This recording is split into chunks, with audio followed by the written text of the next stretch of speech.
Hi guys! Ayun, so welcome again sa another episode natin here in Coron, Palawan. 2 season Coron, Palawan. Anyway, syempre, isang estudyante mas pinili magnegosyo dito sa community natin.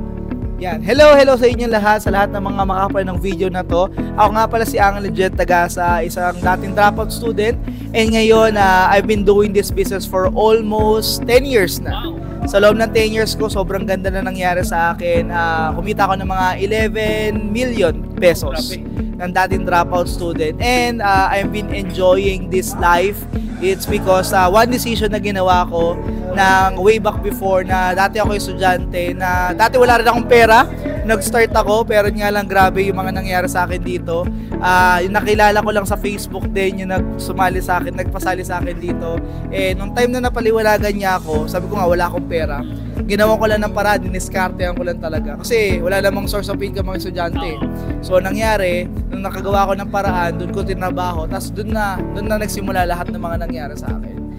Ngayon, nagkaroon ako 2 kotse, nakapagtravel ako sa iba't ibang lugar, kumikita ako ng 6 figures per month. And ngayon, nandito kami sa 2 seasons Coron, one of the luxurious hotel and resort dito sa Coron, Palawan. So I'm so excited sa mga mangyayari pa.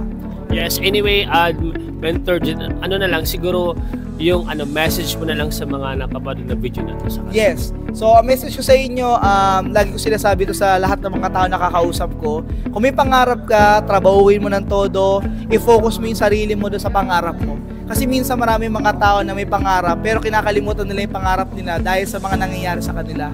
Hindi pwede dapat ganon. Ang dapat, diba, nakafocus ka lang, kahit ano man mangyari sa'yo, no matter what, tuloy-tuloy ka, at naniniwala ka na makukuha mo yung mga pangarap mo. Kasi one thing na na-realize ko, nung inihit ko yung mga pangarap ko sa buhay, hindi lang talaga ako tumigil. Buti na lang talaga hindi ako tumigil. May ups and downs, may mga problema, may mga nangyaring hindi maganda, may mga bad decisions. Pero nga lang, dahil nagtuloy-tuloy ako, ginawa ko, naging persistent ako, naging consistent lang ako, nakuha ko rin siya ng paunti-unti. And mas lalo pang dumadami pa yung na-achieve natin dahil nagtutuloy-tuloy tayo.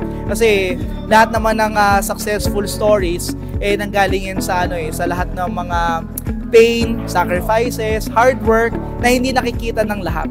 Ang nakikita lang ng mga tao yung success at the same time failures mo. Pero wag ka papayag sa buhay mo na magfe-fail ka. Kasi yun naman talaga i-judge sa'yo ng tao kung may resulta ka o wala. Kaya dapat ang option mo magkaroon ng resulta at magkaroon lang ng resulta. Wala kang option na mag-fail. Kung magtutuloy-tuloy ka, pupunta ka doon. Mabilis mabagal, makakapunta ka sa finish line. Yes. So anyway, to know more about this business, message this page. Bye-bye! Yes. See you again! Thank you so much!